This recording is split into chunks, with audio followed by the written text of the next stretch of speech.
And today I had planned to do a video on patriarchy, but there was an amazing media drop information on the Jeb Bush campaign. And since it's Friday and I do politics on Friday too, I thought I would do this instead and then do the patriarchy video tomorrow. So the thing that I'm going to go over is a document that was leaked to the press. I think it was US News and World Report. We'll see in a second when I switch the screens. And it was a 112-slide presentation that the Bush campaign had given to its donors. And this is very exciting for me. This is like finding a 500-pound, a euro note or something on the ground. It's like Christmas, because the only other people who have seen this information had to pay, I don't know, anywhere between 50, 150, 250 million dollars to see it. And so it's a really great insight into Bush world and how they're thinking and how they are trying to keep their donors from fleeing. I say donors, but they also call them investors. Like they're going to get a return, I guess, in terms of tax breaks and policy preference. They're investing in Bush so they can get a return later on. But these are the people who are panicking, and these are the people for whom the presentation was made. Before I switch over, I've got the presentation on the computer. I'm going to switch over to a screenshot where you are sharing our screen so that you can see the PowerPoint, and I'll walk through the PowerPoint. I'm not necessarily going to go through all 112 slides because some of them are media files and aren't relevant, but there's enough in there to really give you a sense, at least I think so, of what's going on in Bush world. And before I start that, I guess it's worth pointing out that yes, I'm a political behavioralist. I have my degree in political behavior, and I find these things really interesting. The way that I approach this is going to be different from the story that the Bush people are telling. So I'm going to try as much as I can to denote in my talk where I'm giving my opinion versus where I'm trying to interpret what I think the Jeb Bush people were pitching to their audience. So from my side of it, let's go over the 4 M's of campaigning. If you've watched my videos, you know this already. If you're new to my videos, this is important. The way that I look at the health of a campaign is to evaluate it on the 4 M's: money, machinery, momentum, and message. Given those 4 M's, money, Bush's super PAC is doing okay, but he's not really doing very well in terms of his hard money. Campaign donations that keep his office going, that keep his campaign funded rather than his super PAC. Machinery. That is the one thing that Bush does have going for him. He's got enough money to build up a national machinery. What was momentum? These aren't like fixed into, like a list. So momentum, Bush has no momentum. He has absolutely no. He's got no momentum. He's going in the wrong direction. He's going down, not up. And message. He does not have a winning message.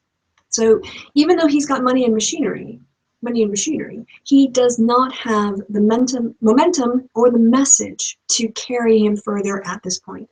So today is Friday. The Republican debate was this week. Bush did terribly in the 3rd debate, really underperformed. And there is now, I think it's pretty well concluded, there's a stench of death that's surrounding his campaign. It is really in a very, very bad situation. Now, how much of that is real and how much of that is perception? In politics, perception sometimes matters more than reality. And if everyone is creating the narrative that Jeb is done, it's going to be very difficult for him to get control of his own narrative again and change the direction of it. So those are the things that I'm going to be looking for in these slides. And you'll notice, and what I found when I looked at them, is that the slides themselves focus a lot on money and a lot of on machinery. And it's very weak in terms of messaging, and I think it's rather deceptive in terms of polling. So those are the 4 things I'm going to be looking for. And in terms of the way that I see the race very differently from the Jeb Bush people. I see basically, I've said this before, this is the first 21st century race, in my opinion. We thought that Barack Obama did it with the micro-targeting and the outreach and the database, but really, for the Republicans, this is their 21st century campaign, and it involves a lot of social media, a lot of just hate and ignorance and lies and misrepresentation of the truth. There is no real substantive policy being discussed. It has a lot to do with personalities. It's a mess. The Republican race is a mess, and the candidates are mutinying. They're having a meeting over the weekend to try to take control of the debates back from the RNC. So, you know, for me as a Democrat, oh my God, this is just, wow. I'm running out of popcorn, to be honest. So that's how I see the race. I see the race as a fundamental shift from last time, the last two races. I see that the voters are now in a very different place from the establishment. They're like in a very, very different place from the establishment, and the establishment really hasn't cottoned on to this yet. And we'll see, I think, this rather delusional worldview that still pervades Bushland in the slides as well. So I've talked enough about the slides. Again, I think that there's a real big division in the party, that Jeb Bush's people are ignoring, that Trump is not going away, Carson's not going away, insofar as their voters are hungry for someone like them, and they want someone like that to vote for. And that is the problem the establishment is having. That being said, let's go ahead and swap this over to the actual information that was released. So let me just get this slide here ready and go full screen. Yep, that's the one. Okay. I'm already on page 40. I was reading ahead while I was waiting. There's some construction going on next door, and they were doing a lot of banging. So I was looking through one last time before starting this. Okay, so I'm going to go into screen share now. And I'm going to, which one? Entire screen. I think that's the one I want. Share. Okay, so send to everybody. Should be presenting to everybody now. So Hangouts is sharing your screen with Google+. All right, well, either this is going to be a really boring talk because the screen's not going to change, or you can see stuff. On the assumption this is working, I'm going to go ahead and start. So this is just the third quarter mission for 2016 campaign briefing that was leaked to US World News Report. I will put links in the description box below. You can go read the article, but the article doesn't go into this much stuff. So this is what they presented in terms of the state of the race. What Jeb's telling his funders is that the press is obsessed with process as opposed to substance. They're obsessed with the horse race rather than the candidates.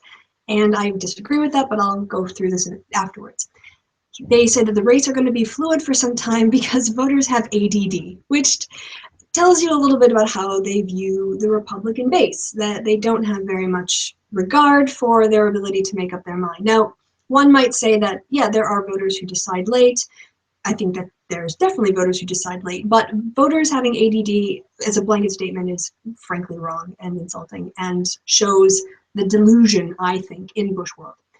Their third point was fundamentals matter, cash matters is fourth, and then discipline matters is fifth. So that was their opening slide. Now they're trying to sell the story that the press is obsessed with the process, but that's not going to have an impact on the outcome. And you'll notice that all of these screen grabs from Politico and other newspapers are all before Trump got into the race. And they're trying to make this case that what is happening in the media right now, people shouldn't pay attention to. But the problem is that what is happening in the race right now is the race. It's not like the race is going to start in January. The race already started. And so this idea that somehow what's going on now isn't going to impact them in February, they might not even make it to February at this point, the Jeb campaign. Now this information is coming from, it's called Target Point Consulting, and it's conducted in September. Just gonna let me hide this, yes. So you can see the bottom of the screen, they're always going to have their information. Well, oftentimes they put their source. And this is auto dial phone interviews with likely GOP voters. All right, here's a problem with doing nationwide.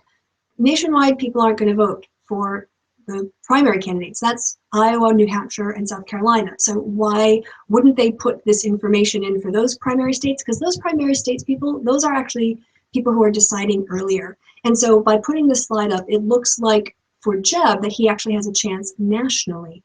But the fact is that he has to win in Iowa or New Hampshire or South Carolina. He has to win somewhere before he can go nationwide. So I think this slide is rather deceptive because it's presenting a national picture without focusing on the state picture. Now, another narrative that the Bush people try to sell is this idea that what is happening now won't matter later on, because in 2004, Wesley Clark was up, in 2008, Hillary Clinton, blah, blah, blah. I have a whole video on why 2016 is not like 2012 and the comparisons aren't worth making. And fundamentally, the core of that is the base has shifted away from trusting or being willing to kind of work with the establishment, and they have two insanely crazy red meat kind of candidates to vote for. So they have options that they didn't have in previous cycles, and that's why you can't compare 2012 and 2016. So this slide is the Jeb Bush people deluding themselves, in my opinion, and deluding their donors. I don't know why anyone would buy this, given the structures that you can see just by comparing the years. Now, this is his machinery slide, grassroots efforts. And he talks about how many state offices he has. Well, we all know that his overspending has gotten him in trouble. He's contacting voters, and he has endorsements from more establishment types. Again, this is the 20th century campaign style. You raise a ton of money, you get all your friends in Congress to back you, and then it looks like you're inevitable. That inevitability was, I think, Jeb's strategy all along. Now that he actually has to run as a candidate, he's terrible and he's losing because he can't compete in a 21st century campaign structure. They're still playing, I think, by 20th century campaign rules instead of fighting this war, this digital war.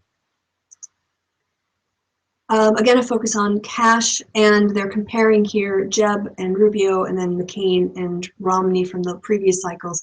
You'll see there that the burn rate for both of them, Jeb's burn rate is right up there, not that far behind Marco Rubio's, and Marco Rubio's is 90%. That's pretty high. You can see that for McCain in the third quarter burn rate, if you go down to the McCain column and go all the way down, it's 105%. That's what kind of got him in trouble, and he had to retool. Cash is fine, but we've seen with Scott Walker, we've seen with Rick Perry, that cash is not destiny. You can't buy the presidency in this cycle. Maybe Mitt Romney could have tried in the last one, but cash doesn't matter if you can't connect to voters. And you'll see very little actual connection with voters, in my opinion, in these slides. Now, this, I think, was a finger-shaking slide. It's about discipline matters and how everybody has to stay on the same page and say very nice things about Jeb to the media. Basically lie.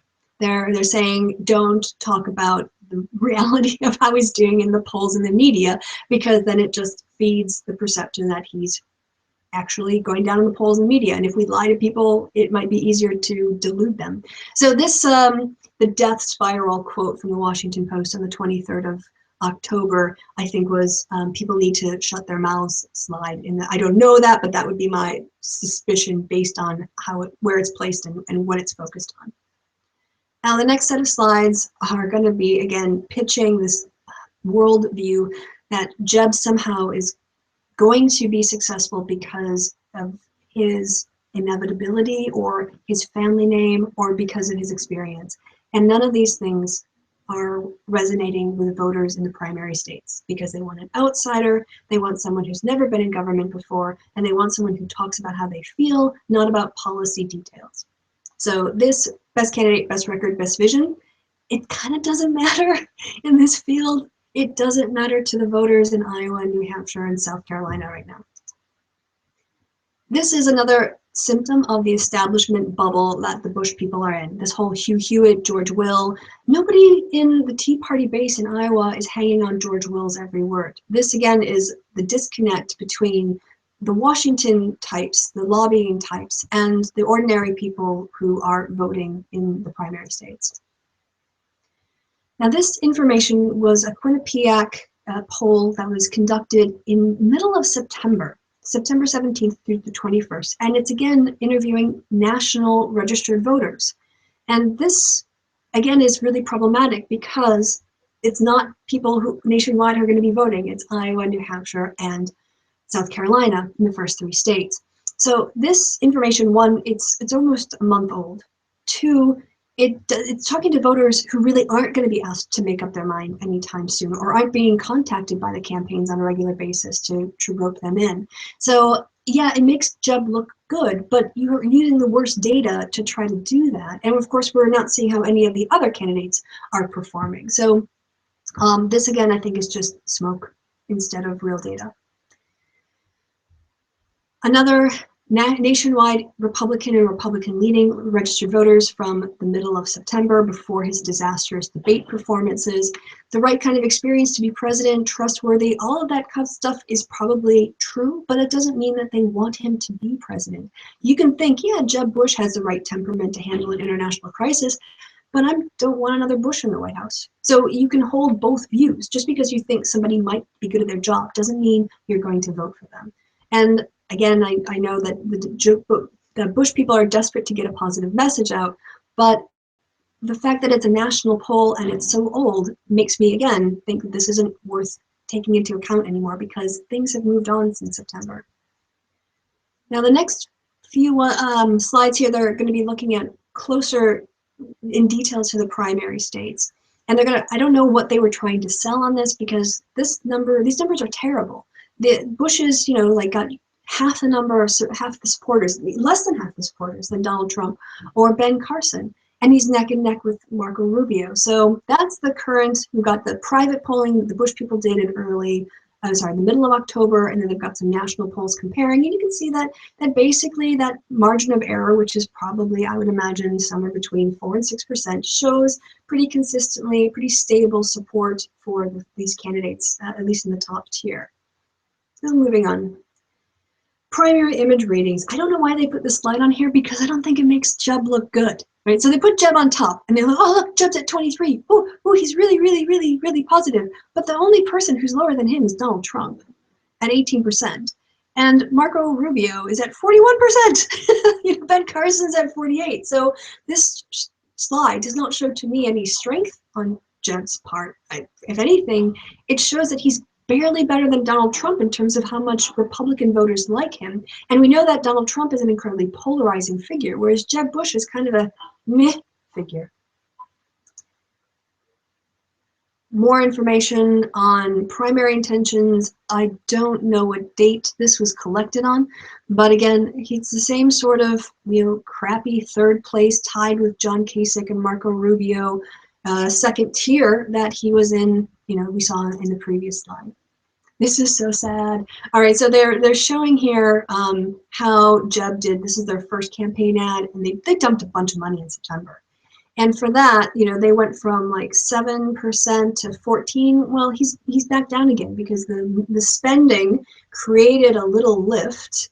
Wow, a 2%, not 2%. They increased their support from 7 to 14 within the margin of error in 6 weeks. And how many millions of dollars did it take to get them those extra 7 points? And if they're at 10 and Trump is at 23 and they have to spend how many millions to double their support, there isn't like enough time and money in the world to see all the ads that it would take to make Jeb Bush competitive in New Hampshire, in my opinion. We'll see. They're going to try. So this, again, not a slide of strength, in my opinion, because this is ending at the start of middle of October and his numbers are, I think, sinking again. It's a slide of weakness. Now, instead of taking on Donald Trump and Ben Carson, who between them are sucking up almost or more than half of the base, Jeb his staff spends time in this talk going after other establishment candidates who are in the single digits or barely in the double digits. Why Bush is focusing, I think I know why Bush is focusing on Marco, and that's because they're both from Florida, and he has to win somewhere. And if he can't win in Florida, then he's really dead. There's just no hope if he can't get his home state. So he sees Marco clearly as a threat.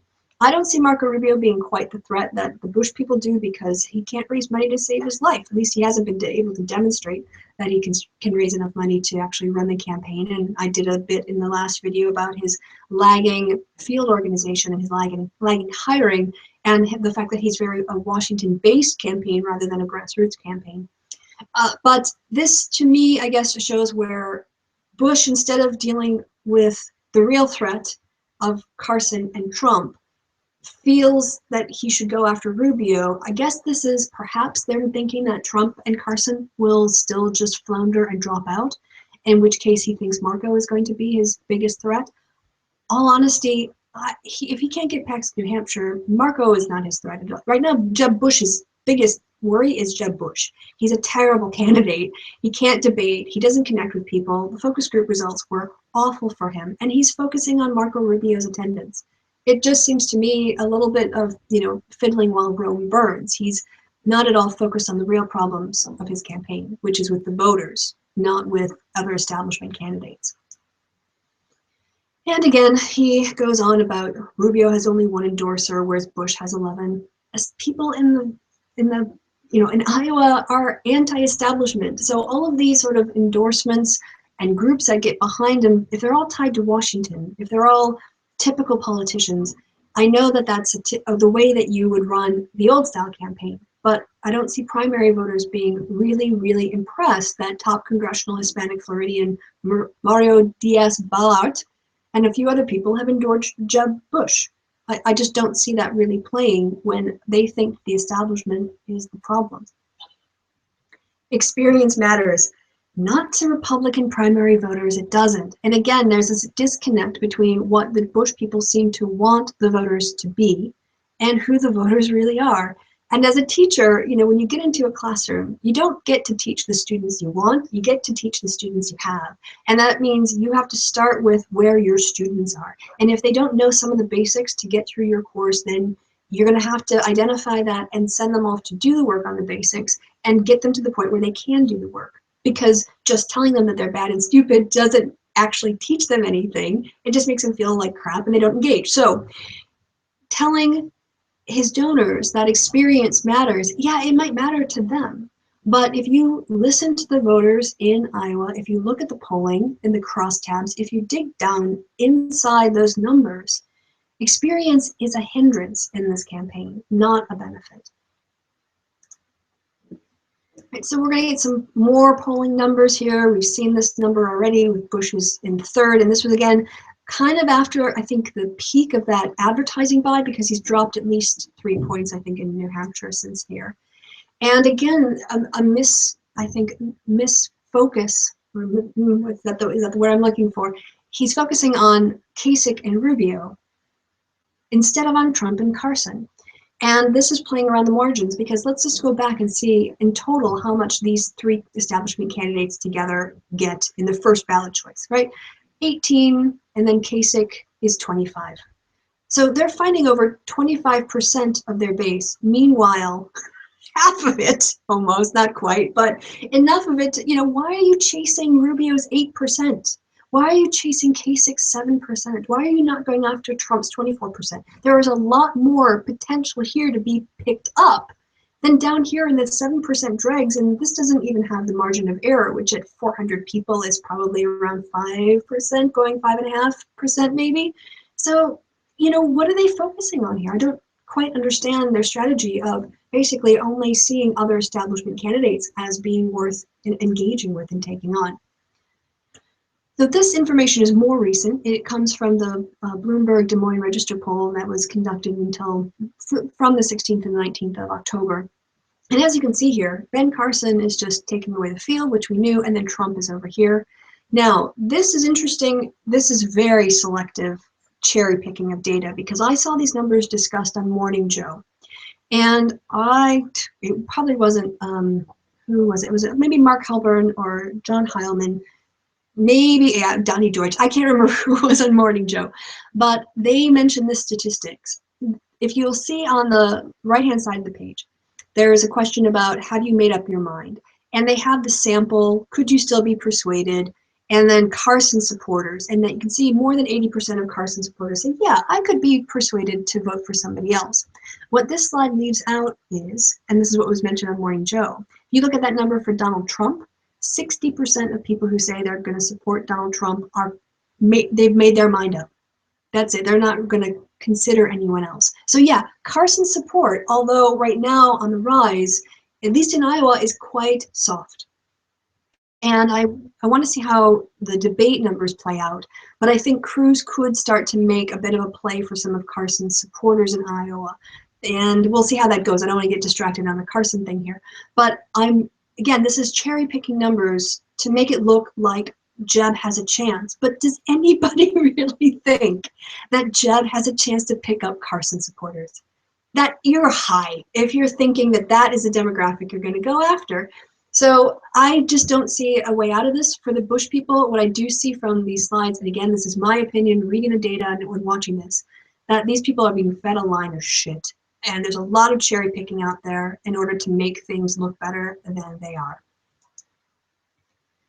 Right, Jed's image is improving, and this goes to October, and this is his favorability ratings.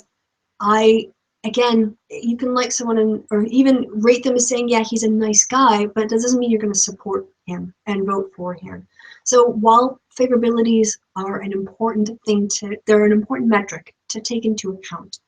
Just because, again, you have a positive opinion of someone doesn't mean you're going to support them. You can think that Jeb Bush is a nice guy and you like the 2 Bush presidents, but it doesn't mean you're going to support him. Here they talk about national trends, and this ends again in sort of the middle part of October. Jeb is actually at 7% in the Real Clear Politics poll average that I saw most recently. So I don't really, it was Bush, they call him steady, but he's on a downward trajectory. And this is, again, interesting how they present this information. If you look at this slide, this is from September 4th through October 17th. Which is a very short amount of time. And also, I think this was when they were spending quite a lot of money, at least in New Hampshire. If you go back to July, Bush's number is 17%. So if you were to look at that trend for longer than 6 weeks, it would be obvious that Jeb Bush is basically like running face first into a big fat zero. He's just going on a downward slide with a little bit of a bump, I think, in New Hampshire after they dumped millions and millions of dollars in advertising. So let me see, this is a CNN ORC conducted interviews, although I'm not entirely sure. They've got, the dates here are the 14th through the 17th and 465 interviews. They don't give any margin of error, and they don't say, I assume that this is the same question asked at 3 points in time, but they're not entirely transparent with their data sources here. So again, I'm just flagging that up. They might have talked about this and where this information comes from, but they didn't put the earlier stuff in there. So I'm just going to assume that that's the same question asked at 3 different time points by CNN ORC. Now, here again is the bullshit warning. Meep, meep, meep. This is aggregation of 2012 polling and the story that the Bush people have been trying unsuccessfully to sell for weeks now is that we shouldn't pay any attention to the polls now because last time the polling was all over the place. That's kind of true. It's also kind of not true. So let's see if we can find Romney here in this slide. Right, so Romney, I hope you can see my little thing here, is the red line. And it looks like there's a lot of volatility, but really there's not. There's Romney and then someone else, and then Romney and then someone else, and then someone else, and then Romney. It was Romney versus the anti-Romney last time. People were casting around for something that was someone who was not an establishment candidate, but who could still be elected or at least, take down Romney. They couldn't find that person, so they settled on Romney at the end. That doesn't mean that this time around, people aren't picking their candidates earlier, and they're not settling on their candidates earlier. So I think it's very inappropriate, and it's bad modeling from a political science point of view to use 2012 as a way to evaluate and understand 2016. In my opinion, these are completely different races. They are not comparable in any meaningful way, fundamentally because the structures of the campaigns are different. Who was voting and the candidates on offer, the clown car, in 2012 is completely different from Ben Carson, who people have been asking to run and encouraging to run, and Donald Trump, who is just able to suck up all the oxygen. So I don't think you can really, it's a mistake. And anyone who tries to tell you to take comfort in the 2016 polls by looking at the 2012 polls is full of shit. Blah, blah, blah. Oh, hi, la, la, la, la. Same kind of nonsense. Right, this is internal data, so I don't even know where, who was asked this question, how many people were asked, any of that. I don't really trust this slide without that information. Now, at the discussion, they might have discussed this, they might have talked about if this was national, whatever else, but from my point of view as a political scientist looking at this magical internal data and not knowing anything about it, I can't really speak to its credibility. Now, what they're also trying to do in terms of calming their voters down is giving, again, this internal data asks people, what's your most important issue or problem when choosing a presidential candidate? And you've got national security, jobs and the economy, government spending and debt, erosion of traditional values, illegal immigration, and excessive regulation by the government. Yes, that's such a terrible thing. Everyone's 7% of people that think that's their #1 issue. Anyway, the thing here is they're asking about in terms of important issue, they're not necessarily asking about competence. Now, do they get, no, this is, I think that what this internal data then becomes is a push poll. And again, I don't know that because that's not what they put on the slides, but given the kinds of questions that you're going to see coming up, I think that's where it's going. So we got here. This is basically trying to give the impression that Bush is going to be seen as successful and a good candidate on a variety of these issues. But that, again, they're treating voters as if the election is a supermarket and there are all these different candidates with different qualities, and if you just tick the right boxes, they're going to pick you. And my contention is that the base right now is more interested in a fresh face and fresh ideas than competence. So let's see, we've got, they gave them, here's the question, which point of view is closest to your own about Jeb Bush? And here's, I'm sure that, I don't know if they flipped the order in which these questions are asked, I doubt it, but maybe they did. Here's the push in terms of the positive. We'll strengthen our military because he's been endorsed by 13 Medal of Honor recipients. What the hell does that have to do with anything? How can you, how do you correlate 13 Medal of Honor recipients, linking that into strengthening your military just because some people like you? All right, and then the other one was, unfortunately, relies upon the same core military and foreign policy advisors that his father and brother used, 33%. These are very leading questions. They kind of set people up for a particular answer or to put a memory in their mind, like endorsed by 13 Medal of Honor recipients. So again, I tend to find push polls very questionable. They're saying that Bush, again, has a top pick on the economy, but again, internal data, I don't know where this is coming from. I don't know when it was taken. It's kind of hard to say, so I'm going to move along. Message on spending, they claim that he has a message that works. If Jeb had a message that worked, he wouldn't be at 7% in the polls. So let's read this little narrative that they've got going just to hear how they're trying to frame these push polls. Jeb Bush has proposed a series of reforms to change the political culture in Washington, D.C., including calling for a balanced budget amendment, term limits, and 6-year lobbying ban for former lawmakers, and a new law that would cut congressmen and senators' paychecks when they skip votes or hearings. That's his little dig at Marco. Fine, that's like saying, yeah, I got a bill that calls for blue skies and apple pie and people being nice to each other. It doesn't mean that it's going to get through Congress. So again, this is just less of a way of actually measuring people's responses to a candidate and more of a way to plant ideas into the listener's head in order to shape how they perceive Jeb Bush. And so I'm going to leave this up here just for a few seconds. If you want to hit pause on the video, you can read all of these push statements where they're trying to increase Bush's favorability with people on the phone to test messages.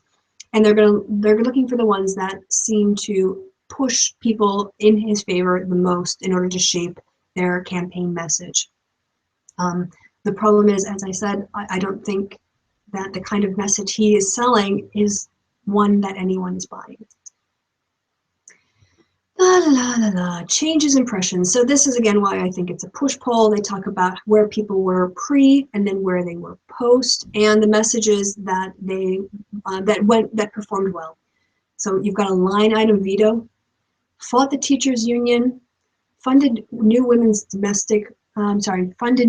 shelters, helped to bring domestic violence crimes down by 27%. That's an interesting number. I wonder how they made that.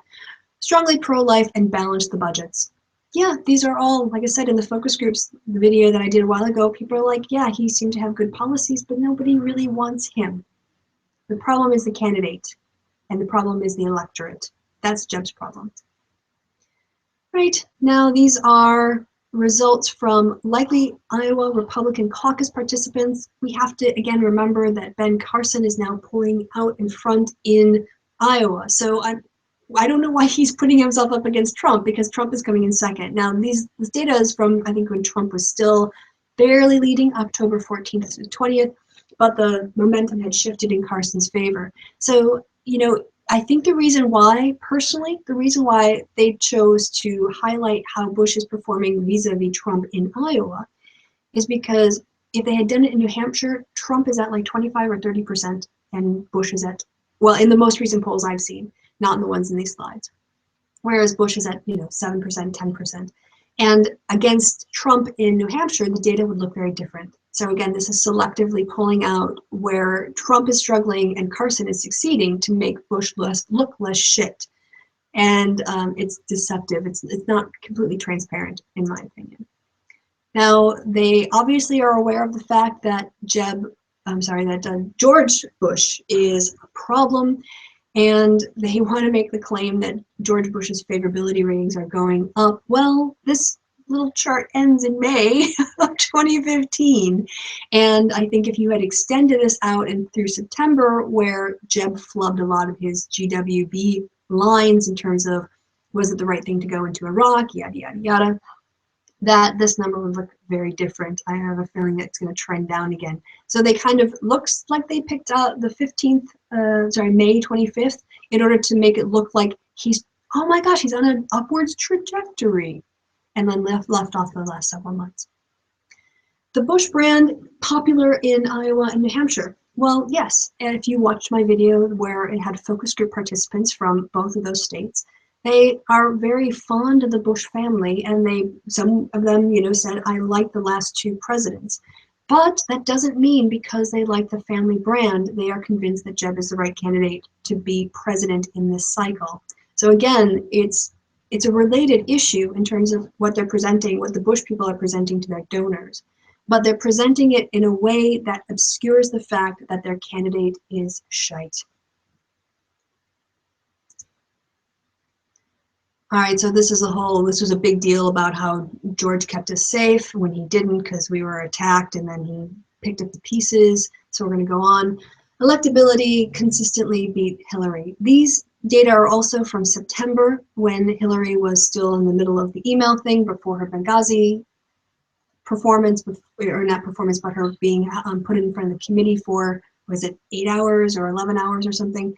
And before her own debate performance. So again, this is rather a cherry picking exercise. It probably was, you know, the only data that they had at the time. But on the other hand, there's going to be new data coming out that I think it's going to show Clinton in a much more powerful position against the Republicans, because she's actually seen an uptick in the positive news about her. She's taking charge of her political destiny rather than allowing events to define what's going on with her. So I don't tend to put a lot of stock into these nationwide registered voter matchups, because a real two fake candidates, you know, you're doing hypotheticals and it's too far out. So it might give you a sense of how people are performing, but this I think again is just a desperate attempt to find any data that makes Jeb look good. And they're going to again pretend that being better than Hillary matters at this point to GOP-based voters, and it doesn't. This is just to calm down the donors and give them something shiny and happy to look at, rather than looking at the flaming, burning disaster that is the on-the-ground situation in Iowa and South Carolina and Florida, and I think Nevada too. Right. This is really, really, really super difficult to read. So let me tell you, this top line here is Jeb Bush's PAC. It's the right to rise and how much spending it's done. And this is pretty small even for me. So let me see if I can zoom this in a bit. That looks like, I don't know, like 9 million? I don't know. Well, they're just looking at how much people are spending. And it's kind of like a look how big my bankroll is, as if in this race it matters. And while money is vital, it's like oxygen, you need money to survive, it is not decisive. Money by itself cannot win you the race. So as much as it looks like, wow, you know, he's got all, I need dollars, Jeb Bush, he's actually his money isn't going to help him. There are some slides here that I don't quite understand. Again, this is probably some insider stuff. I'm not sure what GRPs by state are. This is tactical stuff that I haven't had a chance to. Yeah, I don't work in that world, so I won't try to interpret that. And then they go through and highlight the various advertising that has been done on behalf of Jeb to talk about, yeah, we've got all of these great ads that can get us from 17 to 14, but then it goes right back down to 7 again. And again, talking with looking at the issues that he does well on. In terms of, yeah, we've got future total spending, and look at this number. This is how much, and I know that technically this isn't collusion, they're just reporting, but this is how much the Right to Rise is planning on spending, total future spending, and that looks like they're planning on right now around 33 million in total media spending. And they predict that the Marco Rubio people will be spending about half that amount. So there you go. That's Jeb Bush's whole, basically, this is the core of his campaign right now. This is everything that, if anything is going to save him, it's going to have to be Right to Rise because he's drowning. More media stuff. Looks like they've got some tactical things. So here's the spending by Right to Rise by state. And if it's hard to read, I'll zoom it in again. We've got on the top side here, Iowa, then New Hampshire, South Carolina, and then nationally. And you know, Jeb Bush can't perform embarrassingly in Iowa. I think he's going to anyway, but they're still going to dump 7 million there. Then Jeb is actually going to spend another $1 million of his own money there as well. Whereas New Hampshire, and this is something that has been kind of bebopping around, New Hampshire does need to be the place where Jeb wins. If he can't win New Hampshire, if he stays in the race that long, but if he can't win New Hampshire, he is done, done. So looks like they've got budgeted almost 18 million. Bush has another 4.4, 4.5. So they're really desperate to win in New Hampshire, and they should be, because if they don't, as I said, they'll be done. They're also looking to be competitive, at least not embarrass themselves in South Carolina, and they're looking at almost 7.8 million and 2.3 in terms of paid media in those markets as well. Right, so if you're wondering how Bush was gonna do his February primary media plan, here it is. They have purchased, looks like they've got a $10.8 million plan in terms of gross points purchased. I think that's how the term works. I never actually bought ads, so but I think that's right. They're looking at 5.6 million in New Hampshire. Now this must be let me just go back to see if this makes any sense compared to what they've just said. Oh, that's not zooming, that's going back. So looking at Jeb in New Hampshire, we're only in February anyway. Anyway, moving on here. Sorry, they've got planned to buy or have reserved a ton of media in markets in the relevant places, and they're ready to go. Basically, they're saying, you know, we've got a plan for February, again, if they make it that long.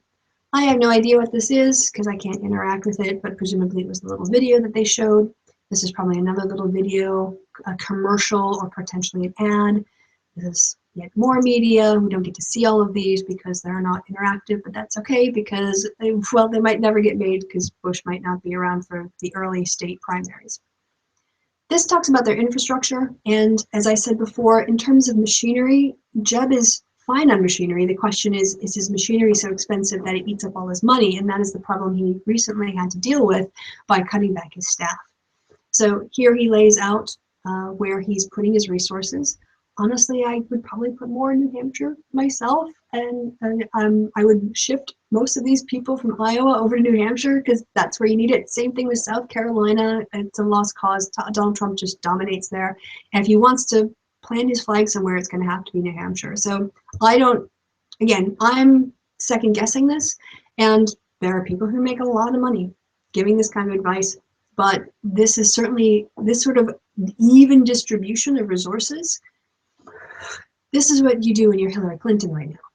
I think right now Bush is still not taking seriously enough how desperate he needs to get ahead in one state, at least be viable in a single state, because right now he is not viable anywhere, and he can't wait for other people to mess up in order for him to take this race. He can't control his own destiny, and he's not going to be president. There are a lot of things here with very, very small type that I'm not going to go over, mostly because I don't really know what they're on about. I think that, so these are, I'm talking about events and things that are happening in the various states. This is Nevada events, and there are numbers and charts and colors, and I'm just going to move on this.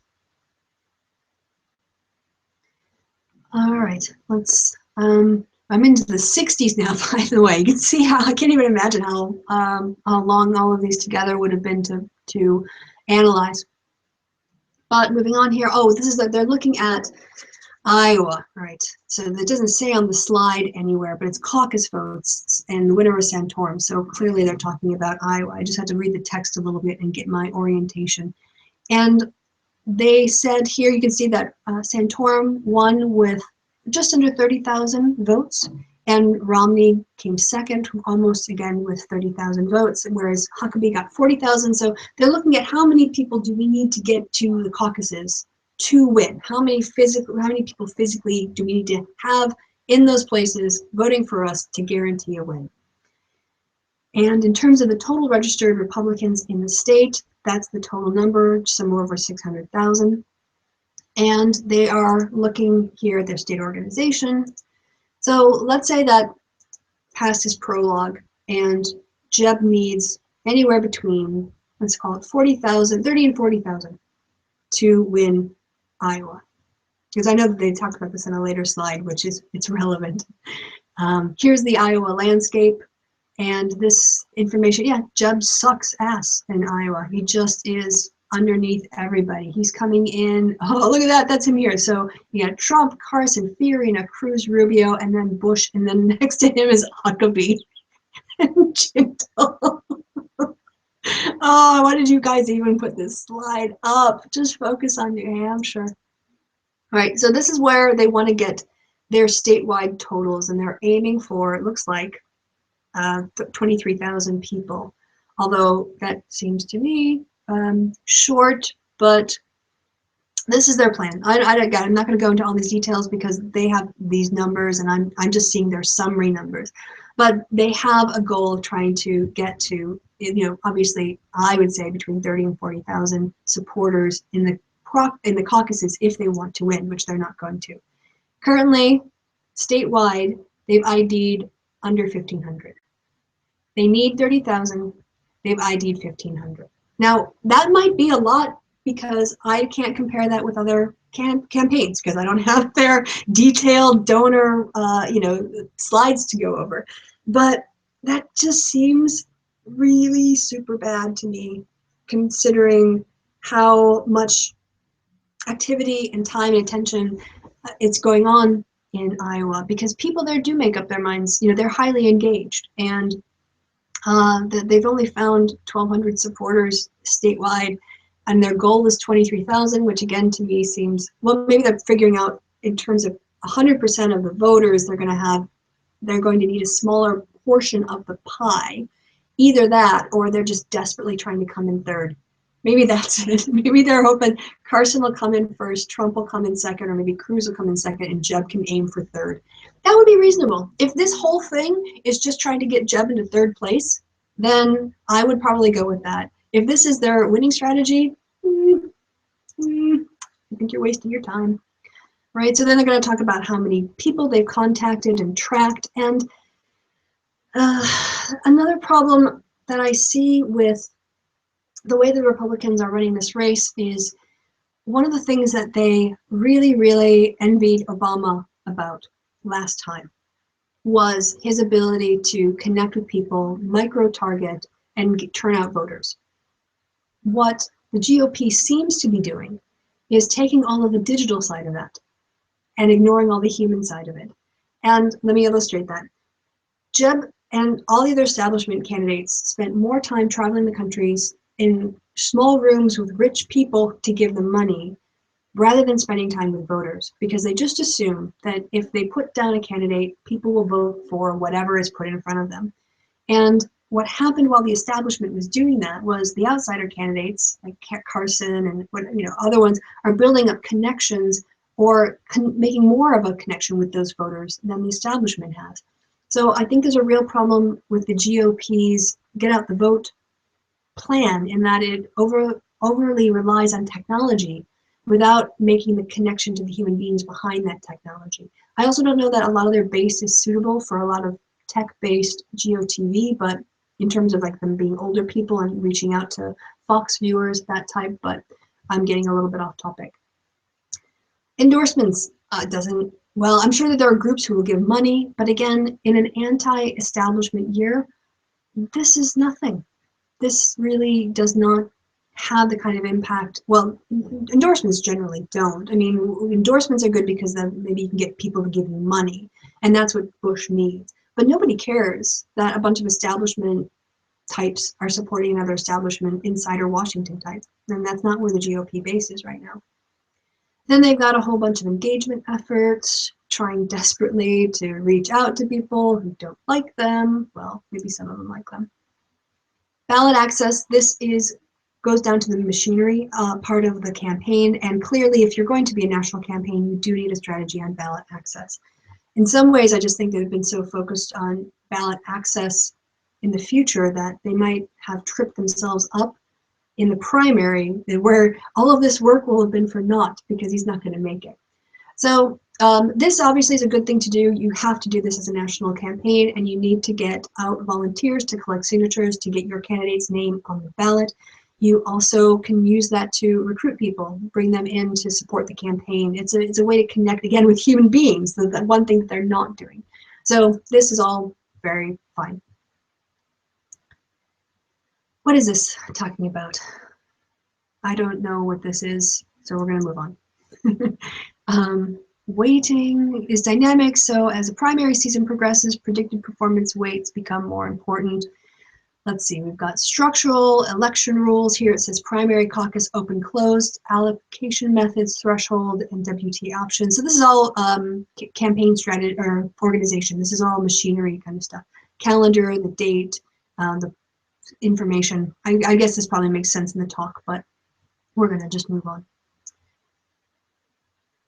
Data and analytics. This was what I was pointing to earlier in this focus on technology instead of focusing on people. And they're saying the data is being used to provide detailed micro-targeting profiles of voters. We know exactly which Republicans are the most likely to vote and what issues matter to them. We're running thousands of simulated election days using the data we've collected in order to game out different scenarios and better allocate resources. But what they aren't doing is, connecting with human beings. They're not listening to the focus group respondents and why they don't like Jeb. And they're not dealing, I think, again, with the fundamental problems the candidate has. And it's a candidate problem. So all the data and analytics in the world isn't going to help that. They're advertising the most sophisticated voter analytics effort ever, which again is great if you've got people to vote for you. Then you do need voter scoring and micro-targeting. You do need direct contact. You do need poll sampling management. But if nobody supports you, all of this stuff is pointless. Pointless. I don't know what this is, so I'm just going to move on, move on, move on, move on. We're at 89 now of 112. Here's some stuff on their marketing. I'm sorry, their micro-targeting data and information that I'm sure was discussed at length. Ooh, this looks more like a political science conference now. We're getting some N voters and the predicted probability of voting and the state-of-the-art polling sample. Ooh, I don't know what this is because it's a secret, I'm sure. Or at least the stuff that they talked about in their meetings. They probably didn't put enough out there for me to interpret it. Looks like this is some kind of campaign simulation that they're trying to work out with low turnout victories and high turnout victories and looking at demographics and the percentage Jeb ballot lead. You have to lead, don't you, first? But yeah, they're kind of getting ahead a little, maybe a little bit ahead of themselves, but if they do well, then I guess it will all have been worth it. Some advanced TV tracking stuff that I don't know about, and these are slides I can't interpret sort of just on the fly if I spent a lot of time, but I'm not going to do that. And they're again focused on buying media and trying to change people's mind about their very lousy candidate. Google search traffic, the 16th of September debate. There is, I should say, an emerging field in political science that looks at the relationship between social media activity and internet activity and campaigns. And it's very early in its sort of development because we haven't had social media long enough to have enough campaigns to get a good sense. And so I tend to be, I always take it on information about digital tracking and analytics, but here, let me just put it this way. When Clinton and Sanders debated, what the polling afterwards found was that people thought that Clinton did well in the debate and won the debate. On the other side, you had a lot of digital activity around Bernie Sanders. So you had Google searches about him, and you had people who got excited about him and gave him money. And there were some focus groups where people were saying nice things about Bernie Sanders. For me, those are all fine in terms of pieces of information. But when you have a polling sample that has shown Clinton to be ahead, then the rest of it kind of doesn't matter.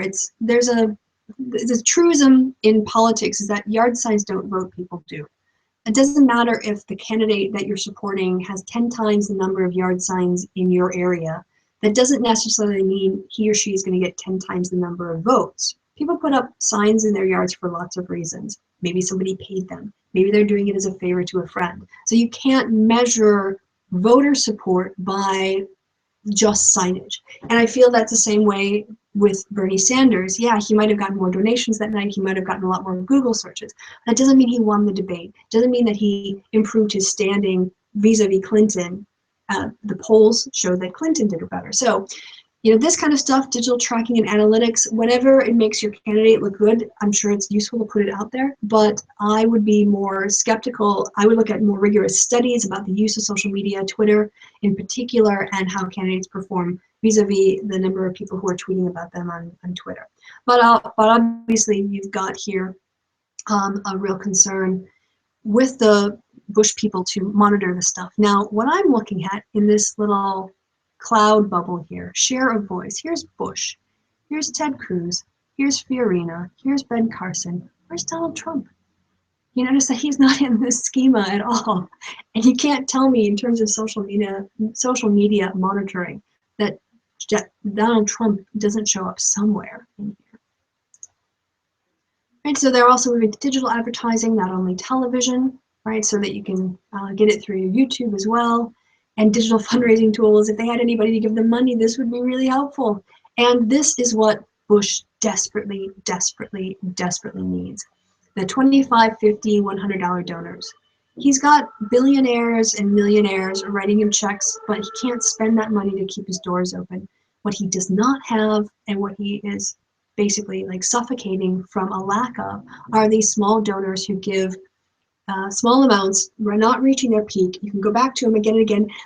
Oh gosh, here's a terrible way to think about it. A vampire who has a person who is willing to let them come and just take a little bit of blood out of them every couple of months, right? So it's not that big of a deal to them. Maybe $25, might be $50. Doesn't really hurt their bottom line, and they can do it over and over again. Jeb Bush, like a vampire, needs about 150,000 of those people to just sign up and then infrequently give him money. And that's going to be interesting to see whether or not his campaign can focus on small donor recruitment or if they're unsuccessful. So we're getting near the end. We're into the communications part of it now. We're on slide 99 of 120. And I'm going to just go over this really quickly, but I don't know that there's much in here because, let me see. Oh, yes. Right. So these are the things that they want to focus on in order to make Jeb Bush successful. And again, I think they're just missing the point. A plan to fix DC, that he cares about people like me, and he's a strong leader. I don't know that the Tea Party base wants DC fixed. And I don't think they care about having a candidate who is like them so much as they want a strong leader. So again, I mean, they can give these attributes and say, yes, Jeb has all of these, but the fact is other people have them more and better. So Washington reform, he's got, again, a bunch of, Wall Street Journal papers and inside politics stuff, and basically selling the donors this idea that Jeb has got a message that connects with people, and I just don't see it. He's getting out there more, not that it's helping. He's doing local media, again, not that it's helping. Oh, he went on Jimmy Fallon, that's fun. He's going to niche audiences. They're doing digital content and tagging their sites to provide deep insights into what audiences consume and providing them with thousands of data points on site visitors. So if you go to his website, just know that they're going to stalk you digitally, or not stalk you, but at least they're going to grab everything they can about you and try to put you on their mailing list. And this is really, look at this bit here. During the debates, we're nimble and combine our top quality video and graphics content with our advertising efforts, pairing ads to the audiences that will be most likely to be moved by them rapidly and effectively. During the debates, Jeb Bush was not nimble, and he was not quick on his feet. Right, then we have some social media stuff. Oh, look, Jeb is cool, no filter, Sharknado 3, no idea what that is. And then they have a Q&A session and some national finance updates that they didn't put on the screen, which is probably a better idea. And that's it. So had you donated $150,000, that is what you would be enjoying. So let's see if we can get, ooh, stop. All right, that should be me again. Right, so that was a lot to cover, a lot of things to process, and I think some really interesting insights. I do think that there's a real disconnect in Bush world from real life campaigning, and we'll just see if he can adjust. They seem to not have learned very much from what they've done before. We'll see if that remains, or if he radically transforms his message and becomes the kind of candidate that the base wants, instead of trying to get the base to accept him for who he is. Right, that was a lot of talking, and I'm sorry for the length of the video, but with 112 slides, there's just really nothing I can do. It sort of is what it is. So patriarchy video out tomorrow. I have a Get Smarter hanging about that I need to get out, but Get Smarter is going to get wrapped up into Facepalm Moments of the Week. It's going to stop being its own show, just because I can't, like, it's just too much time to record it separately and process it separately. And I guess that is about it. If you're interested in this and want to talk about it more, I'm going to be having my Patreon hangout tomorrow, so you guys can join me for that, and we can talk about these numbers and these issues. Otherwise, I'm going to stop talking because I've been doing it for a long time now. My voice is getting a little bit tired. So I've been Kristi. You've been awesome. Thanks for watching all the way to the end of this video. Hardcore nerd. I'll see you guys later.